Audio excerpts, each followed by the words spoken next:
안녕하세요, 에스더입니다. 오늘 또 토요일이 돌아왔습니다. 토요일 오전인데요, 같은 캠퍼스에 와 있습니다. 오늘 캠퍼스에 문을 닫았어요. 그러니까 아직까지 공휴일인 것 같습니다. 다음 주 월요일부터 다시 문을 연다고 하네요. 미국은 지금 기말고사가 끝나고 학교가 좀 한산합니다. 제 앞에는 뭐라 그러나 미식 축구가 열리는 스테디움입니다. 며칠 전에 한국 마켓을 지나가다가 어떤 한 청년의 뒷모습을 봤어요. 남자 청년이었는데 대학생이었어요. 기타를 치고 있었어요. 그러니까 그 한국 마켓 입구 쪽에 사람들이 많이 왔다 갔다 하잖아요. 식료품 사러. 딱 입구 건너편, 그러니까 이렇게 뭐라고 하죠, 기둥에, 건물 기둥에 이렇게 기대어서 앉아서 그냥 바닥에 앉아서 그 기타를 치고 있었는데, 제 느낌에 혹시 이 친구 모금하러 나온 거 아닐까 그 생각이 들더라고요. 선교 여행을 위한. 그러니까 지난번 제 다른 영상에도 이것에 관계된 이야기를 제가 나눈 적이 있어요. 여기 이 지역에 있는 그 캠퍼스 선교, 그러니까 CCC 캠퍼스 크루세이드 for Christ인가? 하여튼 유명한 전 세계적인 캠퍼스 선교단이 있어요. 그러니까 대학생 중심으로 대학교 안에 있는 학생들을 복음화하는 그런 좋은 현상이죠. 근데 이게 한국 버전으로, 그러니까 한국 팀이겠죠. KCC라고 제가 알고 있습니다. 그러니까 그 팀이 있는데 그 팀이 복음 전하는 건 좋은데 왠지 모르게 이게 해마다 선교여행을 가나 봐요. 가는데 선교여행 갈 때 그 선교비 모금을 이렇게 사람들이 많이 있는 마켓 같은 데 가가지고, 슈퍼마켓 같은 데, 그로스리 스토어 같은 데 가가지고 모금을 한다는 거죠. 드러나게. 간혹 보면 미국에 있는 교회들 중에는 청년들 무슨 이렇게 선교여행 간다거나 어떤 전도 관계된 어떤 이렇게 이벤트를 한다면 학생들이 막 모여서, 그러니까 카와시 같은 거, 그러니까 차를 씻어주는 거 있잖아요. 그런 걸 직접 씻어주면서 이게 모금을 하는 경우도 있어요. 플랜카드 같은 거 걸어놓고, 우리 선교여행을 가는데, 우리 이런 이벤트를 하는데 좀 이렇게 후원금이 필요합니다. 그러면서 이렇게 차를 씻어줘요. 그러면 뭐 그냥 다른 데 가서 이렇게 씻을 거를 이 학생들에게 씻어주고, 그러면 서로 이렇게 도움을 주는 거죠. 그러니까 일종의 후원하는 차원인데, 뭐 그런 거는 괜찮다고 생각해요. 그런데 그냥 내 노동력이 전혀 들지 않는, 그러니까 뭐라 그러지, 모금을 하는 그런 행위가 하나님 보시기에 정말 합당한가, 그게 대해서 제가 의문을 갖는 것이거든요. 그러니까 해마다 이 팀은 대학생들을 이렇게 모금을 받으시도록 보내는 거예요. 그러니까 당연한 듯이 해마다 그렇게 해왔기 때문에 이 친구들은 그렇게 하는 것 같은데, 좀 저는 솔직히 이게 정말 예수 믿는 자로서 정말 바람직한 것인지 좀 고민을 해봐야 된다고 생각합니다. 제가 한 몇 년 전에 그 사람들이 사진을 찍고 있어요. 몇 년 전에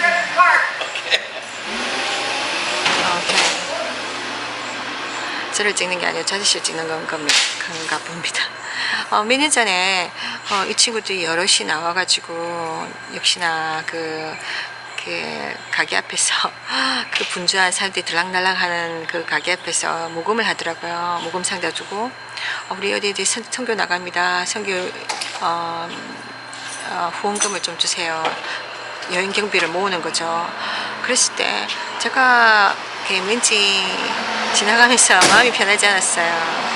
그러니까 저도 예수 믿는 사람이고 선교라는 것은 하나님 뜻이거든요. 그러니까 모르는 분들을 위해서 선교는 그러니까 하나님 알지 못하고 살아가는 많은 사람들, 그러니까 우리가 죽으면 땡이라고 생각하잖아요. 근데 죽으면 땡이 아니라 영원한 세계가 있어요. 천국과 지옥이 있는데 정말 하나님이 인간은 죄인으로 태어나서 죄 때문에 죽음을 경험하고 하나님과 분리된 상태에서 영원한 분리, 지옥으로 간다고 하시거든요. 지옥 가서 영원한 고통을 받으면서 사람이 살아요. 그런데 하나님이 우리에게 천국 갈 수 있는 길을 열어주신 거예요. 그러니까 예수를 통해서 죄 용서함 받을 기회를 주신 거예요. 그것이 복음입니다. 이거 사실은 모르면 어떻게 가겠습니까? 그래서 이것을 전하는 게 참 중요한데, 국내에서 전하는 거, 나와 같은 언어권에, 같은 문화권에 있는 사람이 전하는 거는 전도지만, 나와 언어가 다르고 문화가 다른 그런 사람들에게 전하는 거는 선교입니다. 그러니까 좀 뭐랄까, 한국에서는 이미 뭐 복음에 대해서 아는 사람이 많잖아요. 교회가 많고, 그런데 전혀 교회가 들어가지 않은 그런 나라도 많거든. 그런 미전도 종족이 많잖아요. 그런 사람들에게는 선교를 가야 되거든요. 그래서 이런 선교 여행이 선교사로 가는 것도 좋지만, 이런 선교 여행을 통해서 가서 또 비전을 품게 되고, 그래서 선교사로 다시 헌신하는 경우도 있고 하기 때문에 중요합니다. 그러니까 우리가 사는 이게 단 줄 알고 막 이렇게 여기서 막 힘들어하고 불평하다가 우리보다 더 못한 나라에 가서 고생한 사람들을 보고 하면 정말 감사하는 것도 배우게 되고, 참 여러모로 이렇게 덕이 돼요. 여러모로 플러스입니다. 선교여행은. 보통 사람들이 생각하는 그냥 일반적인 관광 있잖아요.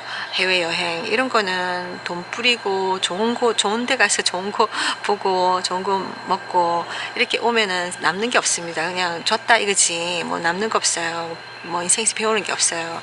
근데 이 선교여행은 고생스러운 곳에 가서 고생하는 거잖아요. 정말 어려운 사람 도와주는 거고. 그래서 또 이 미전도 종족들은 대부분 참 못 사는, 정말 세상에서 어떤 이런 물질적인 혜택을 잘 받지 못한 사람들이니까 가면 고생됩니다. 가면 바로 막 물이 귀하고 전기가 귀하고 막 이렇게 음식을 제대로 해 먹을 수 없고 고생스럽죠. 게다가 단체 여행에서 오는 스트레스 여러 가지 훈련을 받게 돼요. 하면서 인생을 배우게 됩니다. 가서 정말 많은 걸 또 배우게 돼요. 참 이게 축복인데, 고생한 만큼 인간은 뭔가를 배웁니다. 긍정적인 것을. 그래서 더 의미가 있는 거죠. 그냥 일반적인 관광하고 달리. 그래서 이 선교여행은 권장해야 되고 사람들에게 추천해야 되는 부분이에요. 사실 지금도 그렇고, 저도 선교여행을 지금보다 젊을 때, 어릴 때 다녀왔었습니다.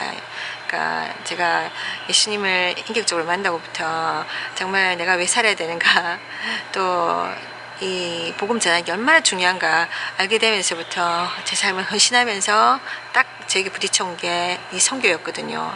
정말 복음 알지 못하는 많은 사람들, 세상 물질 생활에 막 매달려 사는 사람들, 정말 그들에게 이 복음을 통해서 진정한 희망을 주고 자유를 주고 싶다 하는 그런 마음이 많았고, 그래서 선교여행, 고생스러운 선교여행을 여러 번 갔었습니다. 제가 돈이 많아서 갔냐? 아닙니다, 여러분. 제가 제 개인의 자비로 간 거는 딱 한 번뿐인 것 같아요. 근데 대부분은 후원금을 받아서 갔었습니다. 그럼 후원금 어떻게 받았냐? 저 가니까 경비 주세요, 돈 좀 주세요, 이렇게 한 게 아닙니다, 여러분. 그러니까 제가 갔던 대부분의 선교여행의 후원금 어떻게 모았냐면, 갈 때는 모든 것이 도전입니다. 왜냐면 갈 마음이, 하나님 마음을 주세요. 근데 가려면은 이게 믿음이 필요하거든요. 왜냐면 외국이기 때문에 며칠 갔다 올 수 없는 거잖아요. 보통 뭐 1주, 2주. 근데 그 기간 동안에 만약 일을 하고 있으면 일을 포기해야 되고, 그러면 일을 포기하면 내가 손해가 오잖아요. 물질적인 손해가 오고, 또 그 직장에서 잘릴 수도 있어요. 그렇잖아요.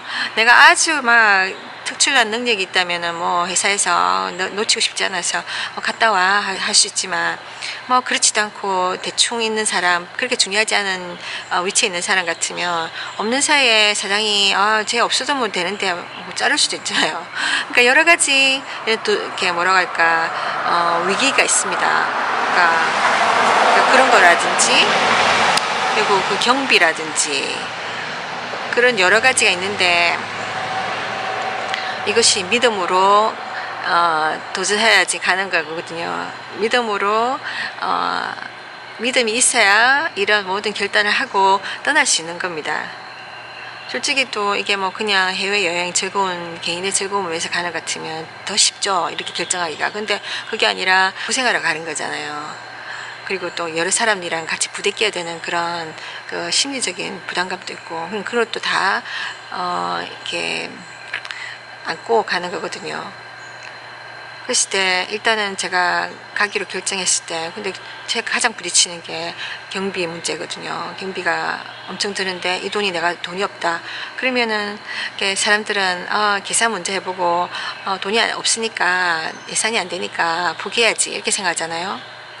근데 이건 하나님의 일이거든요. 선교가 하나님의 일은 하나님이 채워주시거든요. 근데 믿는 자들에게는 이거를 정말 경험할 수 있는, 하나님이 어떻게 공급하시는가, 이걸 경험할 수 있는 정말 좋은 기회 중에 하나가 이겁니다. 선교 여행을 앞두고 이렇게 하나님 어떻게 채워주시는가. 이거는 기간이 있잖아요. 보통 선교 여행을 간다 그러면 사람들이 일정도 잡아야 되고 하기 때문에 기간을 미리 앞당겨서 이거를 준비하거든요. 그러면은 그 기간 동안에, 그것이 한 달이 되든 두 달이 되든 석 달이 되든 먼저 기도하면서 준비하는 겁니다. 사실상 이게 인간적으로 가서 뭐 말로서 어떤 사람을 설득하고 이게 아니라 정말 성령님이 역사해야 되기 때문에, 정말 우리가 가기 전에 내가 먼저 준비될 수 있도록, 가서 정말 역할을 잘 감당할 수 있도록 지혜와 모든 것, 또 관계에서 내가 잘 이런 모든 훈련들을 잘 감당할 수 있도록 위해서 기도해야 되고, 또 내가 가서 많은 은혜 받을 수 있도록 그것도 기도해야 되고, 또 상대편, 그러니까 우리가 만날 사람들, 그 미전도 종족이라든지 또 그들을 섬기고 있는 선교사님이나 스태프들 있잖아요. 그 사람들에게도 정말 우리가 가서 도움이 되고 격려가 되고 위로가 되고, 또 뭔가 그 나라의 발전이 되고 복음화 되는데, 이런 것들을 위해서 처음적인 걸 기도하고 가야 됩니다. 그러니까 절대 인간의 생각으로 가서는 안 되는 여행이에요. 이거는 그렇게 가면은 오히려 도움을 주기보다는 그곳에 이렇게 어려움을 줄 수 있거든요. 그 선교사님의 그 사역에 방해가 될 수 있고, 상처를 막 주면서 막 활동을 하고 오는 거예요. 그거는 있을 수 있는 일이지만 정말 덕이 안 되는 일이거든요. 차라리 안 가는 게 낫죠, 그런 거. 게다가 또 이 여행 중에 있을 많은 여러 가지 예기치 않은 일들에 대한 안전을 위해서도 기도해야 되고, 그래서 또 지금 중점적으로는 그 물질을 하나님 채워주시기를 위해서 기도해야 되고, 그런 어떤 단계가 있어요. 그런 믿음의 행위가 필요하거든요. 믿음의 어떤 그 과정이 필요한데, 우리가 선교여행을 간다 그러면은 거기가 멕시코든 아니면 아프리카든, 그러면 어느 지역을 정했으면 그냥 가는 게 아니라 가기 전에 정말 준비를 하고 가야 되는데, 이게 그 재정을 어느 정도 예산을 하잖아요. 그 예산 편성하는 사람이 어느 정도 나올 것 같습니다. 한 사람당 선교 여행비가 이 정도 듭니다. 내주세요. 언제까지 이렇게 기간을 말해주잖아요. 그러면은 그때부터 이렇게 기도를 들어가는 거예요. 그래서 그 채워지는 것을, 하나님이 채워주시는 것을 이렇게 지켜보는 거, 그 과정이 꼭 필요하고, 그 믿음이 그 과정 중에 자라난다는 거예요. 왜냐면 믿음으로 이것을 구하는 거잖아요. 세상적으로 막 나가서 막 이렇게 우리가 이렇게 돈을 모으고 이게 아니라 대부분 그렇게 할 수도 없을 뿐더러 그래서 이렇게 기도를 해야 되는데, 그래서 제가 어떻게 했냐면은, 저희 대부분의 선교 여행 경비를 제가 어떻게 만들었냐면, 그러니까 우리가 선교 그 편지를, 기도 편지를 만들었어요. 각자가 자기를 소개하고, 그러니까 제가 이런 이유로 선교 여행을 갑니다. 근데 선교 가는데 필요한 이 기도 제목이 있는데 저를 위해서 함께 기도해 주세요라고 기도를 부탁하는 그런 편지를 사람들한테 나눠주는 거죠. 교회 안에서. 그러면 그게 기도 제목이 있잖아요. 그러니까 어떤 걸 기도해 주십시오 하는 한 5개 이하의 기도 제목이 있으면, 그러니까 예를 들면 뭐 저는 선교에 대한 비전이 있는데 가서 좀 확신을 갖고 싶습니다. 아니면 이게 뭐 구체적으로 이게 제가 언어가 잘 되게 해주세요. 그러니까 언어가 안 통하면 안 되니까, 그러니까 영어를 잘하게 기도해 주세요. 뭐 여러 가지 건강을 위해서 기도해 주세요. 안전을 위해서 기도해 주세요. 우리의 이렇게 그 여행 경비가 준비되시도록, 채워지시도록 기도해 주세요. 그렇게 전달, 기도 제목을 부탁드리는 겁니다. 우리 수미 있는 사람들 사이에서는 이거는 당연한 거예요. 이거는 당연한 거예요. 그러니까 뭐 부담을 주는 게 아니라 부담을 느끼는 사람도 있죠. 자기 자신이 위해서도 기도 잘 안 하는 사람, 다른 사람이 기도 받으면, 부탁받으면 쉽지 않아요. 그런데 이거는 자기한테 축복이에요. 내가 기도함으로 해서 나의 영성이 자라니까요. 우리가 기도의 짐을 서로 들어줘야 됩니다. 그러니까 하나님 뜻이에요. 그래서 제가 한 거는 제 기도 제목을 나눈 거예요. 기도 부탁한 거, 기도 좀 해주세요. 그 속에 경비에 대한 것도 있잖아요. 그러면 그 상대편이 기도를 해줍니다. 대부분 사람들은 기도로서 동참하죠. 감사한 일입니다. 기도하면은 무슨 일이 일어나냐면 하나님이 응답하시거든요. 하나님이 돕는 사람들을 보내주시거나 천사들을 보내주십니다. 그래서 환경을 열어주세요.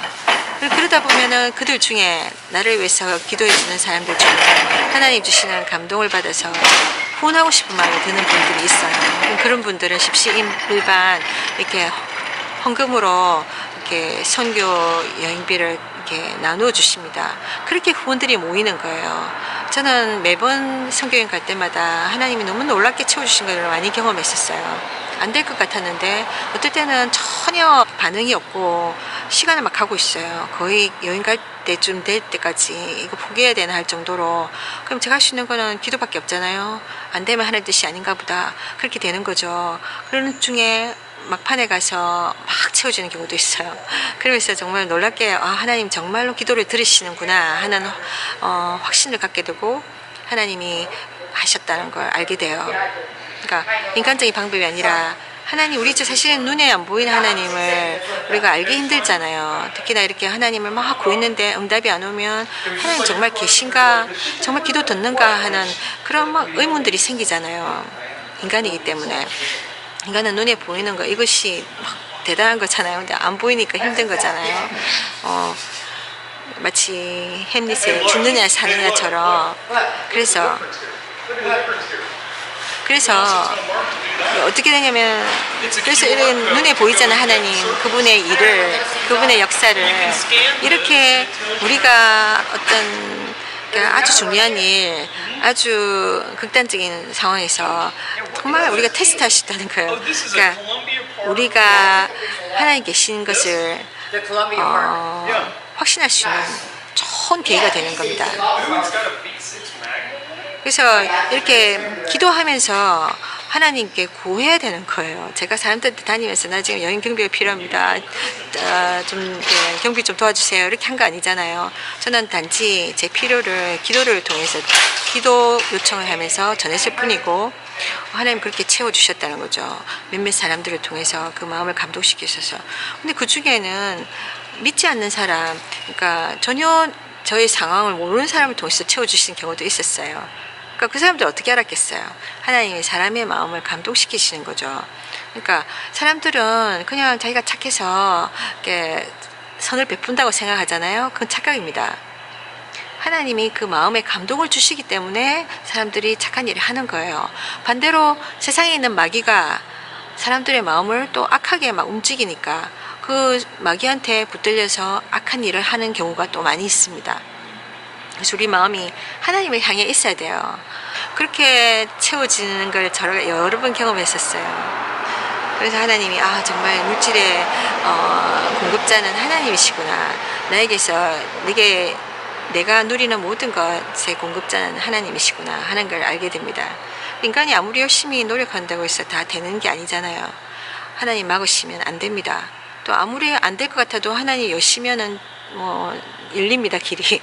그러니까 살 길이 열립니다. 그래서 너무 지금 눈에 보이는 현실 때문에 좌절하고 낭망하지 마시고, 내 자신의 어떤 무능력이나 내 자신의 어떤 제한 가지고 막 이렇게 절망하실 필요가 없고, 절망하시지 말고 정말 없는 것에서 모든 것을 만드시는 하나님, 기적의 하나님을 바라보셨으면 좋겠습니다.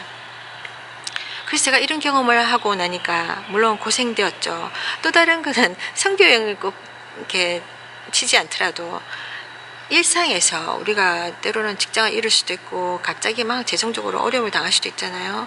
정말 막막합니다. 그럴 때는. 그렇잖아요. 당장에 막 먹을 것이 없고 막 그러면은 막 그건 정말 생사 왔다 갔다 하는 거잖아요. 그러면 사람들이 좌절을 바로 하게 되고 염려 근심을 하게 되잖아요. 이제는 내가 죽으라는 건가 보다 이렇게 생각하잖아요. 그런데 그렇지 않다는 거죠. 인생의 편에서는 제한이 막 와요. 그러나 하나님이 계신 이상 그 하나님께 달려가면 살 길이 열립니다.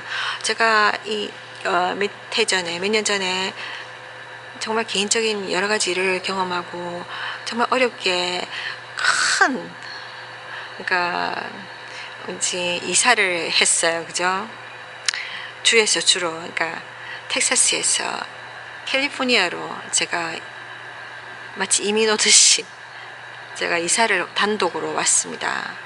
제가 뭐 아는 사람이 아무도 없었어요. 여기 아무 연고도 없이 뭐 가면은 직장을 얻을 거라는 어떤 확신도 없이 그러니까 가지고 있는 돈 딸랑 들고 제가 내려왔죠. 엄청난 두려움과 싸워야 했어요. 왜냐면 그때만 해도 미국에 경제적으로 굉장히 어려운 상황이었어요. 그래서 막 캘리포니아에 존집에 사는 많은 사람들 있잖아요. 부자들 실리콘밸리도 있고 그런데 대부분의 집들이 융자한 거잖아요. 그러니까 은행 돈을 끌어다 쓰고 가는 정말 의리의리한 집에 살던 사람들이 갑자기 막 직장들을 잃어버리니까 그러니까 페이를 못 하잖아요. 몰개지 페이를 못 하니까 집을 다 잃어버리는 거예요. 그러면 집 잃어버리고 그냥 그 상태로 자기가 가지고 있는 차 안에서 산다거나 홈리스가 되는 경우가 엄청났어요. 그래서 그 사람들이 이제 물가가 너무 비싸니까 캘리포니아는 더 비싸니까 그러니까 다른 주 조금 산 데로 옮겨가고 그러는 경우가 많았었어요. 그 막 가게들이 문을 닫고 그런 여파가 제가 살던 텍사스에도 있었죠. 그런 점이었기 때문에 사람들이 캘리포니아를 떠나고 있었어요. 근데 제가 반대로 그 물가가 비싼 캘리포니아로 내려가는 상황이었으니까, 그러니까 사실은 그 상황 내려오기 전에 텍사스에서도 직장 구하기가 쉽지 않았거든요. 직장 가게들이 문을 닫고 사람들이 집을 잃고 하는데 그러니까 직장이 쉽게 나오겠습니까? 그런 상황에 제가 있어 봤기 때문에 더 힘든 대로 제가 가는 거예요. 인간적으로 생각하면은, 이치적으로 생각하면, 계산을 하자면 말이 안 되는 거잖아요. 정말 어리석은 거잖아요. 내가 정말 마치 자살골을 넣는 것처럼 제가 아무 비전이 없는 곳에 가는 거잖아요. 그래서 엄청 두려움과 3일 동안 그 전부터도 했지만 일단은 제가 아이들 때문에 내려왔으니까 그러니까 그 인간적인 두려움, 그러니까 모성이 그것을 이기더라고요. 그러니까 인간적인 두려움이 있었지만 무엇보다도 제가 하나님께 구했죠. 제가 제 가슴은 아이들 곁에 있어야 되니까 가야 된다고 하는데 제가 부딪혀야 될 너무나 막막한 세상, 너무나 높은 벽을 생각하면 두려운 마음에 결정하기 쉽지 않았는데 제가 하나님께 구했어요. 정말 믿음으로 하나님, 제가 내려가야 됩니까? 어째야 됩니까? 여기 있어야 됩니까? 아니면 내려가야 됩니까? 그렇게 했을 때 하나님이 저에게 일종의 환상 같은 걸 보여주신 것 같아요. 그래서 가야 된다는 어떤 확신을 받았고, 확신이 딱 있고부터는 제가 두려움이 있었지만 그때부터는 감사한 거는 일단은 움직이게 되더라고요. 그러니까 내가 결정하기 전에는 이것도 아니고 저것도 아니고 정말 헤매는 상황이잖아요. 중간지대. 정말 그거는 정말 쉽지 않아요. 근데 어떤 결정이라도 결정이 딱 나니까 그때부터는 내가 두려워도 일단 움직여야 되잖아요. 가는 방향이 정해져 있으니까. 그러니까 거기서 약간 위로를 얻고 제가 일단은 왔어요. 캘리포니아에 내려와가지고 그러니까 처음으로 있던 렌트집에서 정말 재정이 계속 빠져나가는 거예요. 그러니까 렌트비가 비싸니까 돈이 금방금방 뭉텅뭉텅 나가는 거예요. 얼마 큰 돈 가진 것도 아니었지만. 그리고 계속 일을 찾아보는데 일이 안 나오는 거예요. 그러다 보니까 제 재정이 밑바닥이 되었어요. 그때 하나님께 막 부르짖었을 때 정말 말하자면 인간적인 생각이 막 저를 막, 그러니까 이게 어떻게 보면은 가장 큰 적은 내 자신이라는 말도 있잖아요. 내 자신이 희망을 잃지 않으면 되는데 내 자신이 포기해버리면 모든 것을 이렇게 자포자기하게 되잖아요. 그런 것처럼 근데 내 자신과 막 싸우는 거예요. 그러니까 인간적인 생각 계속해서 노력해봤지만 직장이 안 나서잖아. 이제 니는 밑바닥 이게 돈이 이제 다 떨어졌어. 이제는 어떻게 하겠느냐. 길바닥에 나앉을 수밖에 없다. 그런 식으로 나오는 거예요. 이런 생각. 근데 사실은 이 생각이 내 생각인 줄 알았는데 그 온수 마귀가 주는 생각이 있더라고요. 부정적인 생각 주면서 제가 좌절하게 만들고 이렇게 포기하게 만드는 거예요. 제 인생을. 그랬을 때 제가 할 수 있는 게 다 하나밖에 없더라고요. 그러니까 저는 막 뛰어다니고 정말 그 컴퓨터에 매달려서 몇 시간이고 일자리는 다 찾아보고 그거 엄청난 스트레스거든요. 엄청난 하여튼 그걸 다 겪고 나중에 제가 지쳐버렸어요. 이제 더 이상 뭐 알아볼 데도 없고 막 그런 거예요. 그 상태에서 막 제가 할 수 있는 거는 오직 기도밖에 없었고 하나님께 매달리는 것밖에 없었어요. 그러니까 그때 진짜 완전히 절박하게 기도했는데 하나님께서 이걸 렌트비를 채워주시게, 안 그러면 저는 쫓겨나는 거예요. 길바닥으로. 그런 극단적인 상황 가운데 있었는데 정말 하나님께서 놀랍게 채워주신 걸 경험했거든요.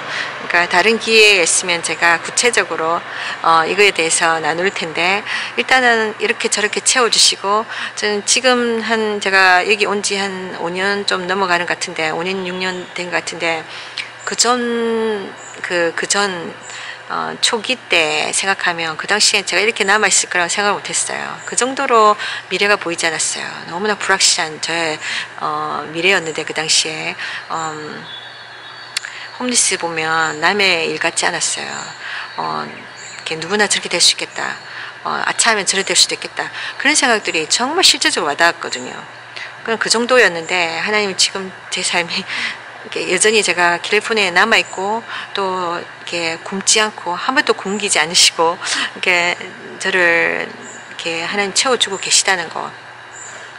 그래서 제가 그 골방에서 정말 미친 사람처럼 부르짖었어요. 물론 제가 그때 룸메이트가 있었고 또 주인이 있는데 막 소리 지르면서 기도할 수 없잖아요. 그러니까 하나님 이거 주세요 저거 주세요 이런 상황이 아니라 주님 나 지금 쫓겨나게 생겼어요. 빨리 도와주세요. 이렇게 막 절박한 상황을 기도를 해야 되는데 소리 질러야 되는데 질 수 없으니까 입을 뒤집어 쓰고 막 거의 막 이렇게 입 털어막고 기도하고 막 이런 식이었어요. 근데 그 기도를 들으시더라고요. 그래서 응답을 하시는데 그래서 채워주셨거든요. 제 골방에서 기도. 남들은 모르고 저 사람 왜 저렇게 쓸데없이 저러고 있지. 저럴 시간에 나가서 막 중노동하고 막 일이 안 났으면 어떡해요. 그러니까 막 그렇게 생각하잖아요. 아니면 포기하고 이성적으로 논리적으로 이렇게 생각하잖아요. 근데 제가 인간적으로 사방이 부딪혔을 때 막혔을 때 하나님께 그 마음이 전적으로 막 올인했을 때 기도한 걸 하나님 들으시고 응답하셨었거든요. 그래서 제가 모든 위기들을 뛰어넘었어요. 그런 걸 통해서 제가 뭘 느꼈냐면은 그러니까 하나님이 그럴 때 바로바로 이렇게 응답 안 하시고 기다리고 막판까지 그러니까 렌트비 내는 전날까지 기다리게 하시거나 어떨 때는 그날 아침까지 기다리게 하시거나 그런 경우가 많았어요. 제 믿음을 테스트하듯이. 그러면 저는 그동안에 얼마나 두려움, 갈등 그저 생각해 보세요. 막 어떻게 될지 모르는 상황.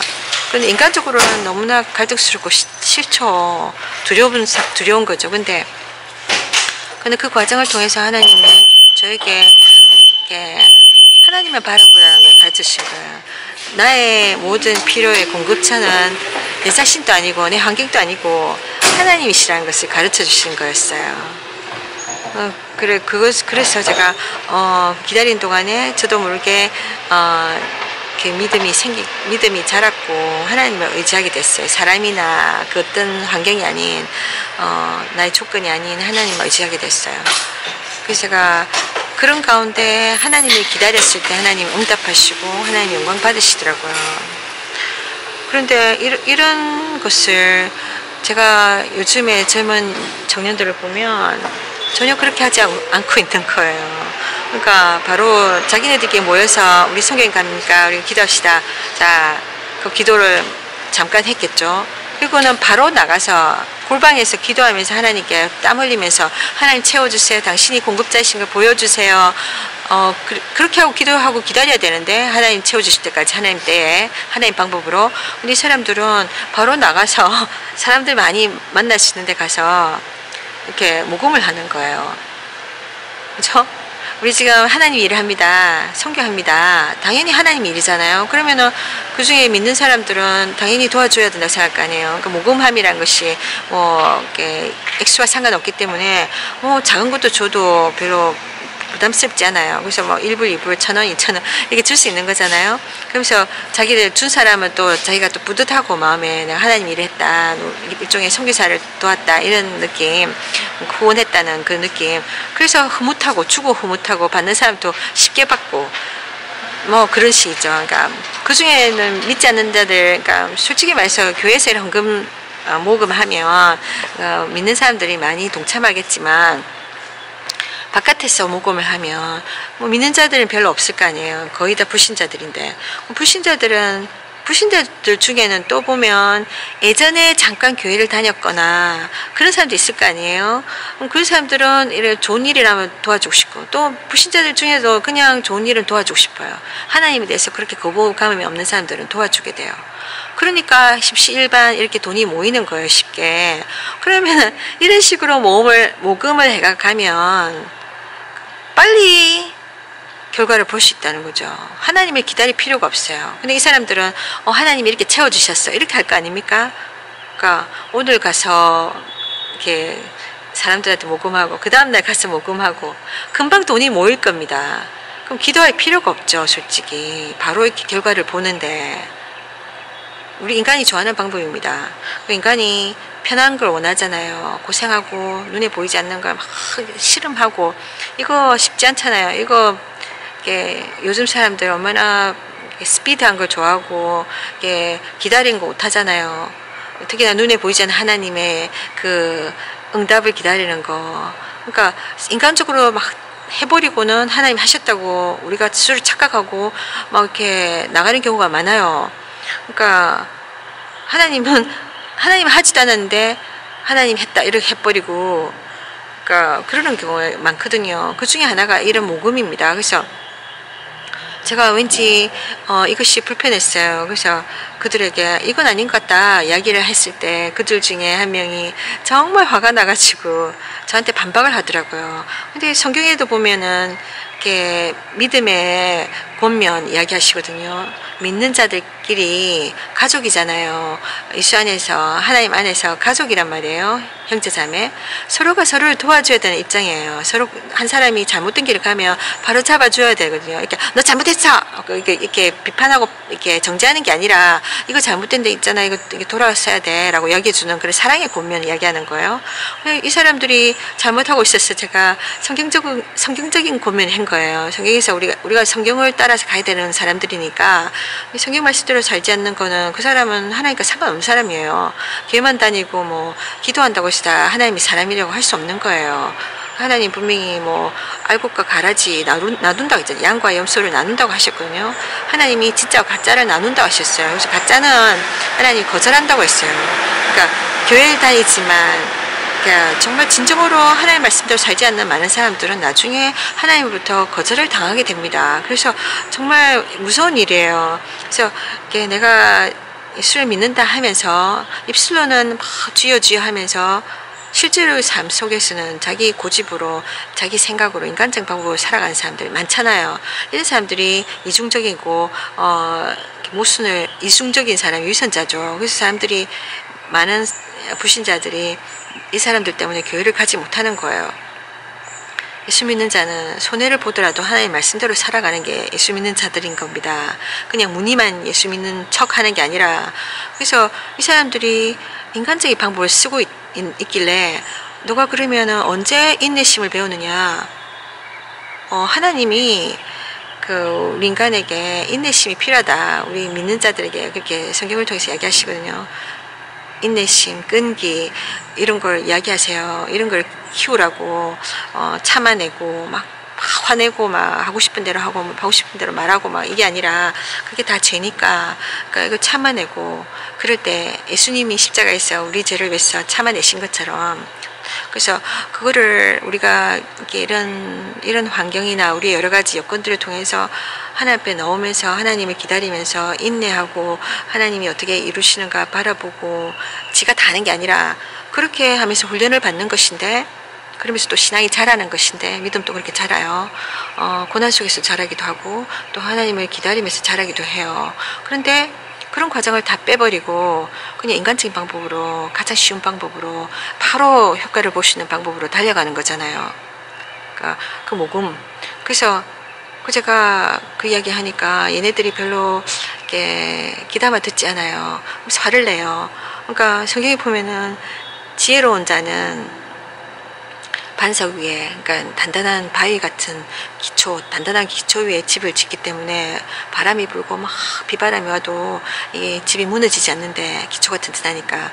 그러니까 근데 그 모래 위에 집을 지은 경우는 비바람이 오면 막 쓸려가잖아요. 다 무너져 버리잖아요. 그처럼 권면을 듣는 자는 지혜로운 자고 겸손한 자고 권면을 듣고 화를 내는 자 이런 사람은 어리석고 교만한 사람이라고 했거든요.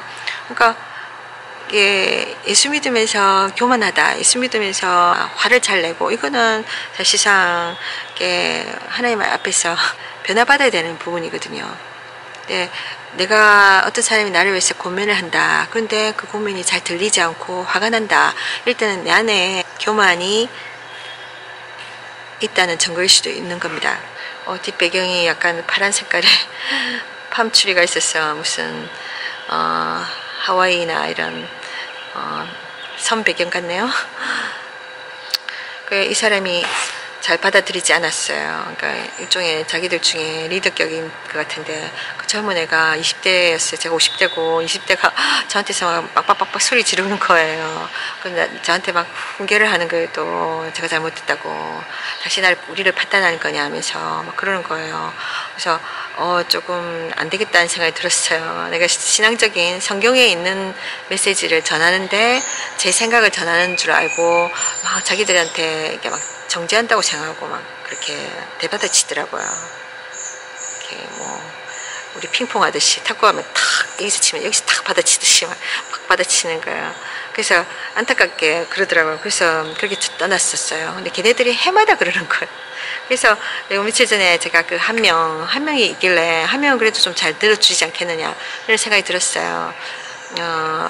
그 친구 그러니까 군중 심리가 있으면 더 사람들이 잘 안 듣는 경우도 있기 때문에 자기의 뜻을 주장을 관철하기 위해서 그럴 수도 있잖아요. 그래서 얘한테 이야기하니까 얘는 조금 잘 듣는 듯 했어요. 그러니까 막 이렇게 대받아치는 거 그런 건 잘 몰랐는데 나중에 보니까 얘가 이렇게 이민 2세 좀 되는 것 같았어요. 그러니까 한국말이 좀 어눌해요. 그래서 제 말을 대충 알아들은 것 같아요. 그래서 그때부터는 좀 영어로 이렇게 이야기를 했는데 뒤에 가서 얘가 이런저런 반발을 하는 거예요, 저한테. 그러니까, 왜 우리가 기도 안 하고 온다고 생각하느냐, 뭐, 그러니까, 이렇게 나오는 것도 믿음이 없으면 못 나온다, 믿음으로 나오는 거다, 이러는 거예요. 물론, 기도하고 나왔겠죠. 그러니까, 물론, 이렇게 용기가 필요하니까 사람들 앞에 나와가지고, 이렇게 모금하는 게 쉬운 건 아니잖아요. 그래서, 물론, 어떠한 믿음이 있겠지. 근데, 당신이 여기 와서, 모금하기 위해서 서 있는 이 믿음하고 골방에 가서 사람에게 의존하지 않고 오직 하나님을 바라보고 그 기간 동안 그 여행 가기 전까지 채워지는 그 기간 동안 골방에서 땀 흘리면서 기도하면서 하나님만 바라보면서 기도하는 그 믿음 그 두 개가 같다고 생각하냐. 그 믿음의 그 정도가 어느 게 더 많은 믿음이 요구될 것 같으냐, 어느 게 더 많은 믿음이 자랄 것 같으냐, 그런 식으로 이야기했던 것 같아요. 근데 이 친구가 별 감흥이 없어요. 그래서 계속 그러면은 내가 이 태국에 선교여행 가는 걸 하나님 뜻이 아니라고 생각하느냐 그런 거예요. 약간은 좀 반발하는 그런 표정으로 그러더라고요. 내가 당신이 가지 말라고 이야기한 거 아니다.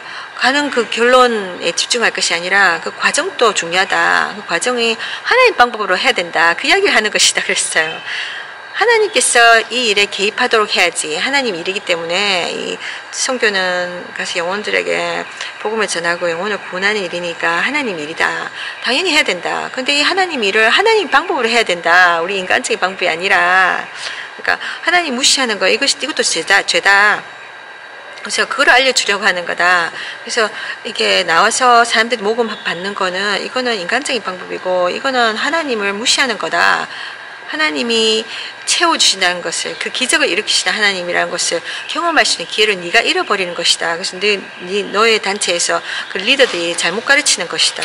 그래서 제가 이야기했어요. 그래서 그랬더니 얘가 잘 이해를 못 하더라고요. 좀 안타까운 게 성경에 있는 내용을 가르쳐 주는데도 대부분, 그러니까 많은 경우에 이해를 못 합니다, 사람들이. 그래서 제가 성경 읽어봤냐? 그러면 자기는 성경 전체를 읽어본 적은 없다는 거예요. 그러니까 못 읽어봤으니까 모르지. 그러니까 성경을 읽는 것이 기본인데 그 성경을 통해서 하나님의 뜻을 알고 따라가야지. 그러니까 말하자면은 이 안내서를 읽어보고 내가 뭔가를 해야지. 안내서를 무시하고 내 맘대로 믿는다? 그러니까 잘못된 오류 가운데 빠지는 거죠. 그래서 그 성경 읽어봐라 이렇게 했었고, 그래서 얘가 잘 못 알아듣고 막 좀 씩씩거리길래 제가 조금 이제 충격요법을 좀 썼어요. 뭐라고 했냐면 홈리스들은 그러잖아요. 그러니까 자기들 이렇게 팻말 들고 컵 들고 이렇게 음식을 사 먹을 수 있도록 도와달라 그러잖아요. 그래서 모금하잖아요. 그거랑 우리 선교여행 가는데 경비가 필요합니다. 도와주세요. 이거랑 뭐가 다릅니까? 일종의 그러니까 적선하는 거잖아요. 그죠? 말이 좋게 막 이게 한 거지. 사실은 그래요. 사람에게 손을 벌리는 거잖아요. 그러니까 제가 그 친구한테 그랬어요. 네가 저기 외국에 가서 태국에 가서 그 사람들에게 복음 전하고 전도하고 구원하는 것도 좋지만 이 세상에서 이곳에서 또 불신자들에게 정인이 돼야 되는데, 예수 정인이 돼야 되는데, 세상 사람들은 하나님 계신 걸 믿지 않는다. 믿지 않는데 눈에 안 보이니까 믿는 우리들이 전거가 돼야 되는데, 우리가 하나님이 채워주심을 기다리지 않고 사람에게 손을 벌리면 이는 많은 불신자들이 어떻게 생각하겠느냐. 그들이 봤을 때 너가 하나님 살아계신 게 아닌가 보네. 너가 하나님 없는가 보네. 아니면 네 하나님 기도에도 응답 안 해주나 보나. 그러니까 너희들 필요를 채워주지 않는가 보네. 그러니까 우리들한테 와서 도와달라고 손 벌리는 거 아니냐. 이렇게 바라보지 않겠느냐고. 그렇잖아요? 그러니까 예수 믿는 자가 믿지 않는 자에게 손을 벌리는 거, 이거는 부끄러운 일입니다. 이거 복음에 전혀 도움이 안 되는 거예요. 근데 내가 다른 나라에 가서 다른 영혼들에게 복음을 전한다고 하면서 이 자기 자국에서는 내가 정말 하나님의 영광을 떨어뜨린다? 이게 뭔가 어불성설 아닙니까? 그래서 제가 이야기했어요. 그러니까 그러면은 내가 하는 이 모금 활동이 정말 얼마나 하나님께 영광이 됐느냐는 거지. 그렇잖아요? 그럼 믿지 않는 불신자들이 생각할 때 저거 하나님 가짜다. 그러니까 우리한테 와가지고 도움을 청하지. 그럴 거 아닙니까?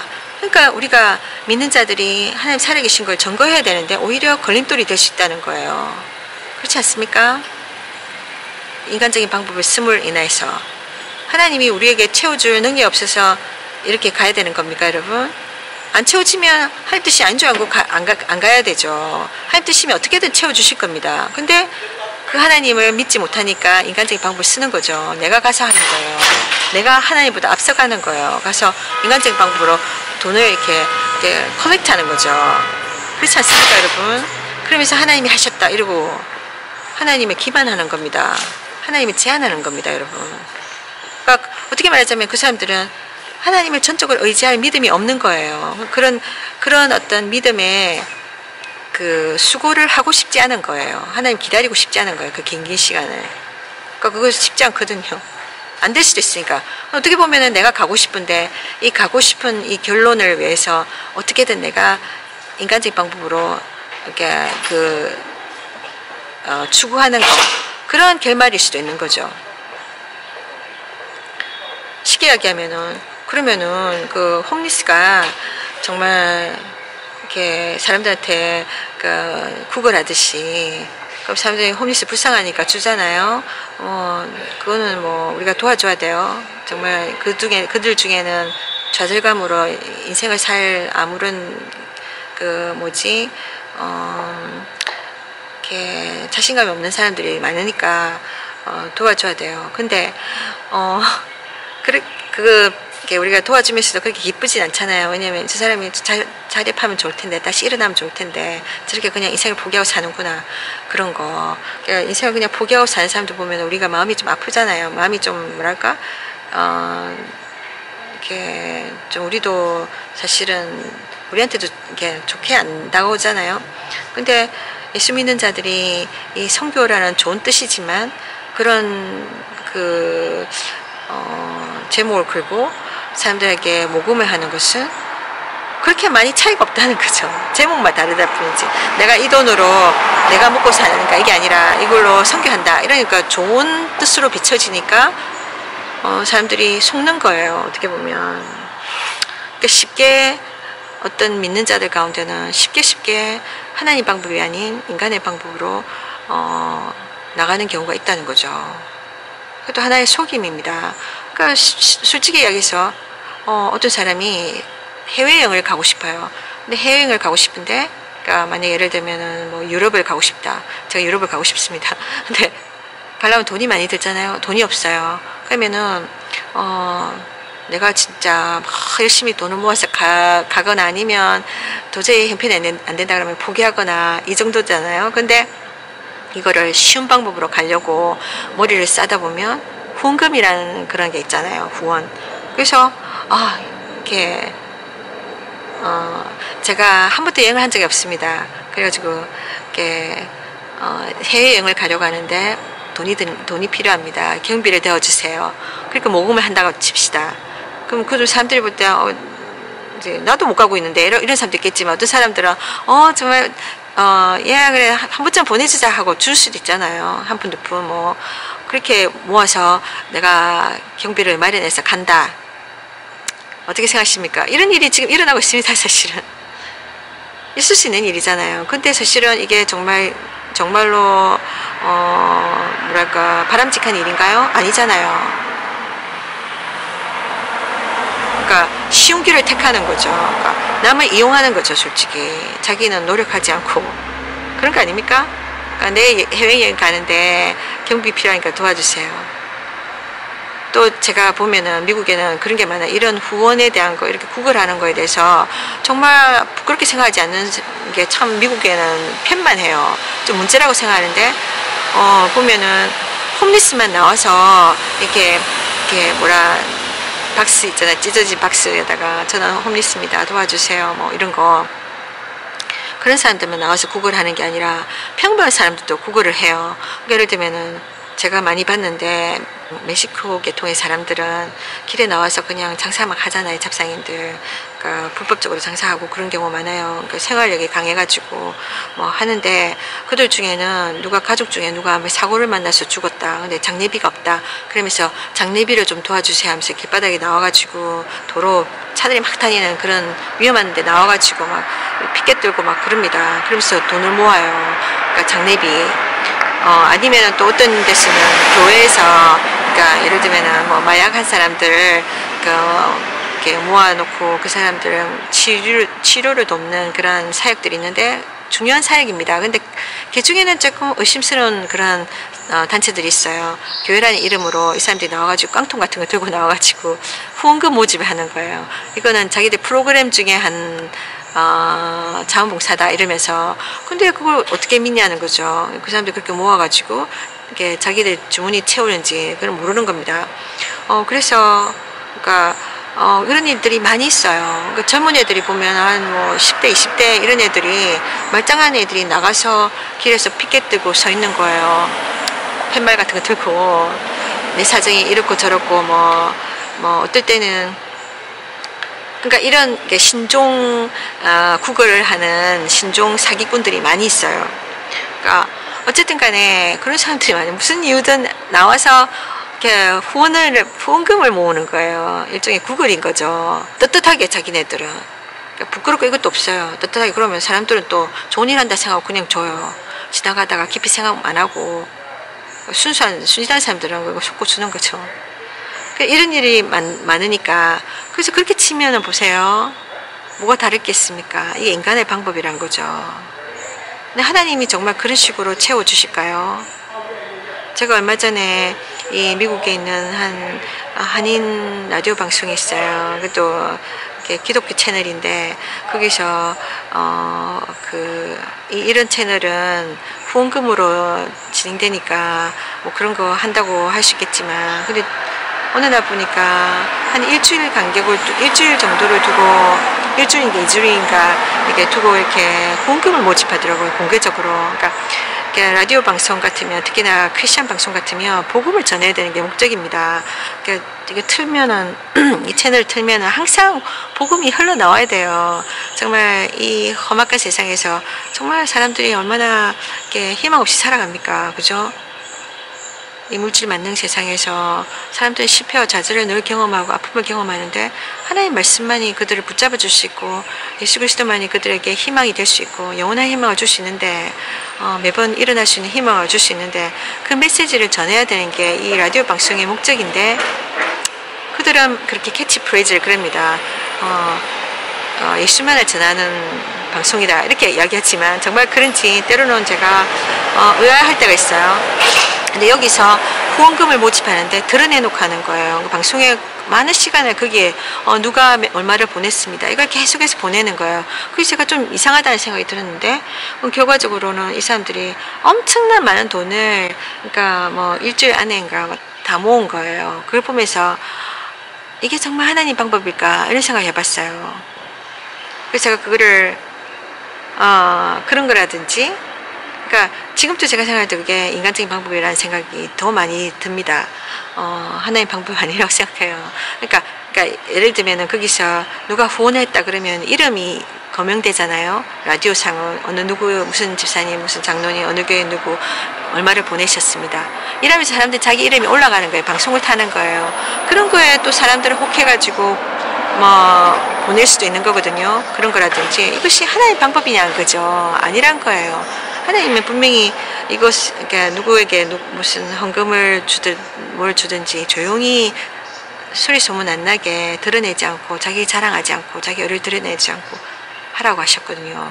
그런 것도 그렇고, 일단은 이렇게 모금은 제가 볼 때는 하나님 뜻은 아니라고 생각합니다. 물론 헌금 있잖아요. 뭐 교회 사는 헌금은 하나님 각자의 감동에 따라서 하는 것이고 하나님께 드리는 것이 괜찮은데, 누가 지금 건너편에서 뭔가를 자꾸 피고 있기 때문에 담배를 피고 있어서 제가 자리를 옮겨야 될 것 같아요. 이제 그만 이야기를 마무리해야 될 것 같습니다. 그래서 근데 제가 경험한 하나님, 또 성경에서 말씀하시는 하나님은 불변의 하나님이시니까, 그 하나님은 인간의 방법을 사용하시는 게 아니에요. 하나님의 방법을 말씀하시는데 그것을 따라가야 될 게 우리예요. 예수님의 이름을 걸고, 교회의 이름을 걸고, 또 선교라는 이름, 이런 것들을 걸고, 정말 인간적인 방법, 이렇게 모금하는 것은 다시 한번 생각해 봐야 될 일입니다. 이걸로 정말 하나님 영광 받으실까? 이렇게 채워졌을 때 정말 하나님이 하셨어. 정말 그렇게 확신할 수 있습니까, 여러분? 그러니까 내가 하나님만 바라보고 기다릴 때 정말 인간적으로는 돈이 들어올 구석이 없어. 해결될 방법이 없어. 근데 하나님이 채워주셨을 때 하나님이 계시구나 하는 확신을 갖게 되고, 믿음은 상승세가 되는 겁니다. 그때부터 더 하나님 의지하기도, 어려울 때 인간을 의지하거나 환경을 의지하는 게 아니라 하나님께 달려가게 되는 거예요. 그게 가장 확실한 겁니다. 인간은 도울 힘이 없어요. 하나님만이 하실 수 있습니다. 그래서 이건 참 중요한 거예요. 내 인생에서 하나님이 개입하실 수 있도록, 하나님이 하실 수 있도록 기회를 줘야 되는 거예요. 그런데 인간의 방법이 가로막힘이 될 수도 있다는 거예요. 이것이 죄입니다.